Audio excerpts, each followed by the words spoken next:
Shalom.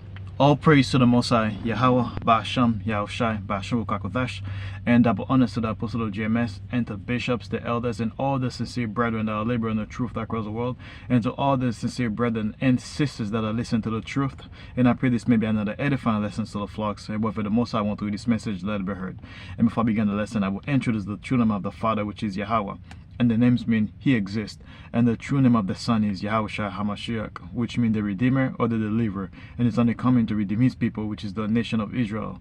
And in today's day, we will identify them as the so-called Negroes, so-called Latinos, and the so-called Native Americans, which scatter on all four corners of the world and looks like the other nations, and also practice the custom of the other nations. With that, that'll be it for the introductions. However, for the lesson today, the title of the lesson will be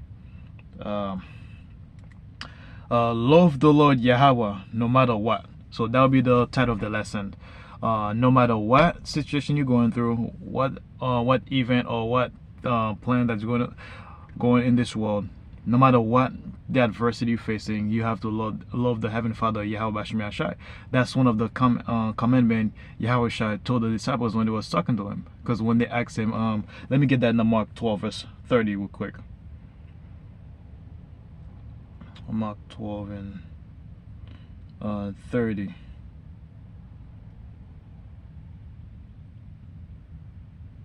Mark 12 verse 30, which is, and he says like and Mark 12 and 30, and thou shalt love the Lord thy power with all thy heart. So he said we have to love the Heavenly Father Yahweh with all our heart, and with all thy soul, and with all thy mind, and with all our strength. This is the first commandment. So that's that's basically what he told the disciples. And if you want to know why he told them that, you gotta go a little bit up, because when he was talking to the scribes, basically, and let me just read it, verse 28. And one of the scribes came, and having heard them reasoning together, and perceived that he had answered them well. Well, actually, let me read it from the.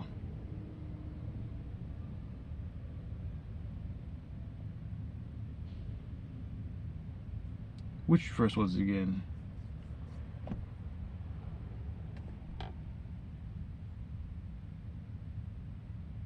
I believe it was somewhere around.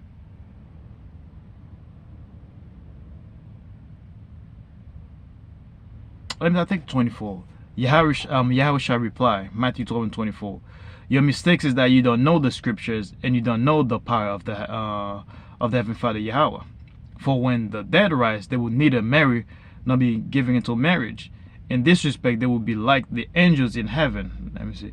But now, as to whether the dead will be raised, haven't you read about this in the writing of Moses, in the story of the burning bush? Long after Abraham, Isaac, and Jacob had died, the Most High said to Moses, I am the power of Abraham, the power of Isaac, and the power of Jacob. So basically, the Heavenly Father told Moses that he's the God of Abraham, Isaac, and Jacob. So he's the power of the living. He's basically the God of the living, not the dead. You have made a serious error. And when you go on 28, he said one of the teachers of the religious law was standing there listening to the debate. He realized that Yahweh had answered well, so he asked, of all the commandments, which is the most important? So basically, there was one of the scribes that was listening to the debate that Yahweh was having, and he said when he heard the debate, he was like, man, Yahweh is right. So then his follow-up question was like, then he was like, which one of the commandments is the most important? And 29, Yahweh replied, the most important commandment is this: listen, O Israel, the Lord our power is a one and only Lord. So basically, Yahweh told them, listen, you Israelite, the Lord Heavenly Father Yahweh is the one and only power. The Heavenly Father is the one and only. There's no power like the Heavenly Father. There's no one above the Heavenly Father. And you must love the Lord your power with all your heart, or your soul, or your mind, and all your strength. So basically, we must love the Heavenly Father Yahweh with all our soul, our might, with all our heart, So basically what that means is that we have to give up. We have to.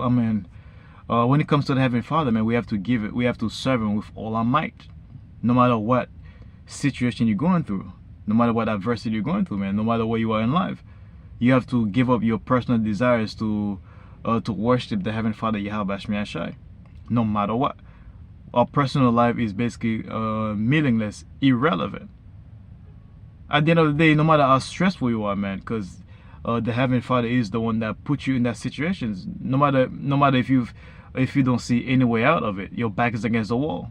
It's like when you see somebody running, so he's getting chased by like a bull, and all of a sudden there's like a cliff in front of him. He looks left, there's nowhere to go. Right, there's nowhere to go. In front of him, no, behind him, there's nowhere to go. The only down, there's nowhere to go. If he goes down, it's basically gonna be death. So a carnal minded person will simply give up. But if you are part of the hopeful, like if the Most High put the Spirit on you, you're not gonna give up. You're gonna put your trust in the Heavenly Father, Yahawaah. How do we do that? So we have to serve Him with. When you serve the Heavenly Father Yahweh with all your might, we put all our trust in Him. Therefore, at the end of the day, we know we're gonna be all right. So those of us, those are that are His servant. They're gonna put their faith and trust in Him, and He's gonna redeem them.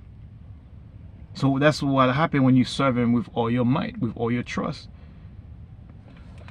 So that's it with the lesson, man. I pray that's another edifying lesson to the flocks, and whoever the Most High want to this message, let it be heard. And with that, I'd like to say, Shalom.